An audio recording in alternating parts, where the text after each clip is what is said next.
Hello नमस्कार, स्वागत है आपका काबिल गुरु पर। तो देखिए, इस वीडियो में मैं आपको बताने वाला हूं कि श्रीधराचार्य का सूत्र क्या होता है तथा श्रीधराचार्य के सूत्र द्वारा किसी समीकरण का मूल कैसे ज्ञात किया जाता है, या फिर कह लीजिए कि किसी द्विघात समीकरण का हल कैसे निकाला जाता है। तो चलिए, मैं सबसे पहले आपको यह बता देता हूँ कि श्रीधराचार्य का सूत्र आखिर होता क्या है। तो सबसे पहले हम लोग यह मान ले रहे हैं कि माना ax square plus bx plus c बराबर 0 एक द्विघात समीकरण है। तो यहाँ पर सबसे पहले हम लोगों को मानना होगा कि ax square plus bx plus c बराबर 0 एक द्विघात समीकरण है। तब इस समीकरण के लिए श्रीधराचार्य का सूत्र हो जाएगा x बराबर माइनस बी प्लस माइनस दोनों रहेगा, फिर करड़ी में अंडर रूट में बी स्क्वायर माइनस 4ac पूरे के बटा में 2a। यही आपका श्रीधराचार्य का सूत्र है। आपको इसको अच्छे से याद कर लेना है, क्योंकि यदि आपको यह नहीं पता रहेगा तो आप किसी समीकरण का मूल अच्छे से नहीं निकाल पाएंगे। तो सबसे पहले आपको इस सूत्र को दिमाग में एकदम बैठा लेना है। अब चलिए इसी सूत्र की सहायता से देखते हैं कि किसी द्विघात समीकरण का मूल कैसे निकालते हैं। तो देखिए, मैंने यहाँ पर एक द्विघात समीकरण ले लिया है और चलिए देखते हैं कि इस समीकरण का मूल कैसे निकालते हैं। तो सबसे पहले आपको यहाँ पर लिखना होगा कि यहाँ पर जो दिया है समीकरण ax square plus bx plus c बराबर 0, इसी को यहाँ पर लिखना होगा और लिखना होगा कि इससे तुलना करने पर। तो चलिए यहाँ पर लिख दे रहे हैं ax स्क्वायर से तुलना करने पर। तो देखिए, यह जो समीकरण है ax square plus bx plus c बराबर 0, इसी को किसी द्विघात समीकरण का मानक समीकरण बोलते हैं, इसको मानक रूप बोलते हैं। तो इसी का तुलना किया जाता है किसी भी समीकरण से। तो जब इसका तुलना करेंगे तो यहाँ पर देखिए x स्क्वायर का जो गुणांक होता है उसको a बोलते हैं। तो यहाँ पर x स्क्वायर का गुणांक 2 है, तो यहाँ पर a बराबर क्या आ जाएगा, आपका 2 आ जाएगा। अब देखिए, यहाँ पर केवल x रहेगा तो उसका गुणांक जो होता है उसको b बोलते हैं। तो यहाँ पर देखिए x का गुणांक -3 है, तो यहाँ पर लिख देंगे कि b बराबर -3। अब यहाँ पर देखिए, जो अचर पद होता है उसको c बोलते हैं, मतलब कि न जिसमें x स्क्वायर रहेगा और न ही x रहेगा, उसी को c बोलते हैं। तो यहाँ पर जो -5 है यह c है, तो इसको लिख देंगे c बराबर -5।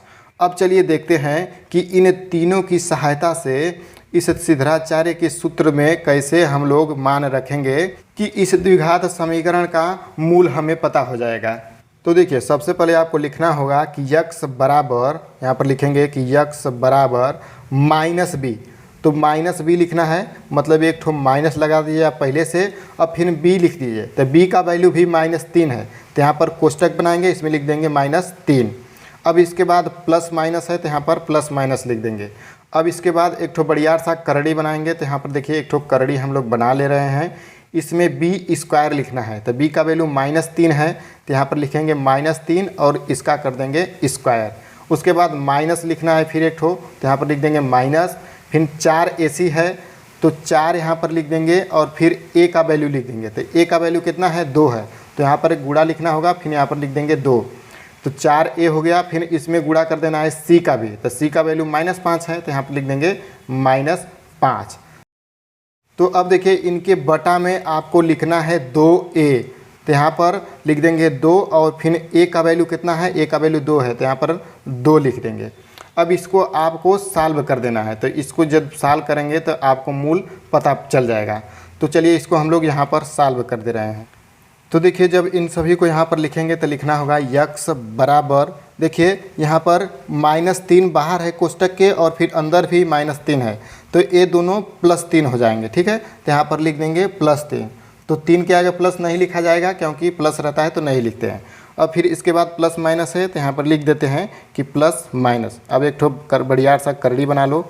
अब इसमें 3 का स्क्वायर लिखना है, -3 है और इसका स्क्वायर करेंगे तो +9 आएगा, तो यहाँ पर लिख देंगे +9।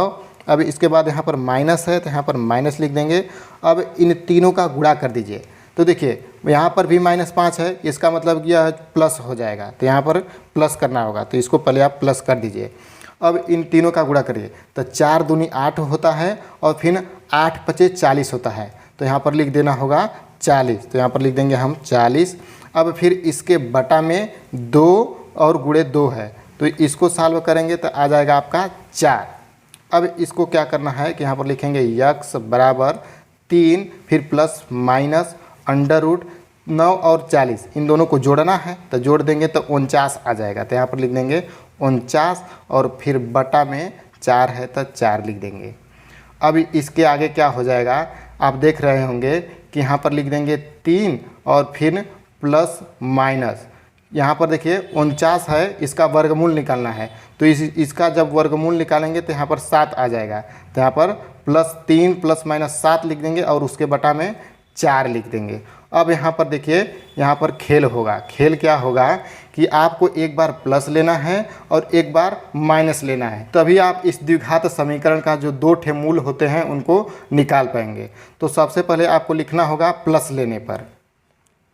तो देखिए जब आप केवल प्लस लेंगे यहाँ पर तो लिखना होगा कि यक्स बराबर यहाँ पर 3 है तो 3, यहाँ पर प्लस और माइनस 2 ठे है तो आप प्लस लेने पर लिखे हैं तो यहाँ पर केवल और केवल प्लस लेंगे। 7 है तो 7 लिख दीजिए, फिर बटा में 4 है तो बटा में 4। 7 3 10 होता है तो 10 बटा में 4 हो जाएगा। तो यहाँ पर लिख देंगे 10 और फिर बटा में 4। इनको आप सॉल्व कर देंगे तो देखिए 2 दूनी 4 हो जाएगा और फिर 2 पच्चे 10, तो आपका मूल आ जाएगा 5 बटा में 2। यह आपका एक ठो मूल पता चल गया। अब लिखेंगे कि माइनस लेने पर, तो यहाँ पर लिख देना है माइनस लेने पर। तो जब आप माइनस लेंगे तो यहाँ पर हो जाएगा यक्स बराबर, देखिए यहाँ पर 3 प्लस माइनस 7 बटा में 4 है तो हम लोग एक बार प्लस ले लिए हैं, अब यहाँ पर केवल और केवल माइनस लेना है। तो यहाँ पर लिखेंगे 3 माइनस 7 और फिर बटा में 4 ले लेंगे। तो देखिए 3 में से 7 माइनस करना है, घटाना है, तो यहाँ पर माइनस में आने लगेगा। तो देखिए जब आप 3 में से -7 घटाएंगे तो 4 आएगा, वो भी माइनस में आएगा और फिर नीचे भी 4 तो है ही है, तो इसको जब काट देंगे तो कितना आ जाएगा -1। तो यहाँ पर लिख देंगे -1। तो देखिए एक ठो मूल 5 बटा के 2 हो जाएगा और दूसर का मूल -1 हो जाएगा। तो यदि आपको इस वीडियो से थोड़ी सी भी जानकारी मिली हो तो इस वीडियो को लाइक व चैनल को सब्सक्राइब कर दीजिए। मिलते हैं अगले वीडियो में, तब तक के लिए जय हिंद।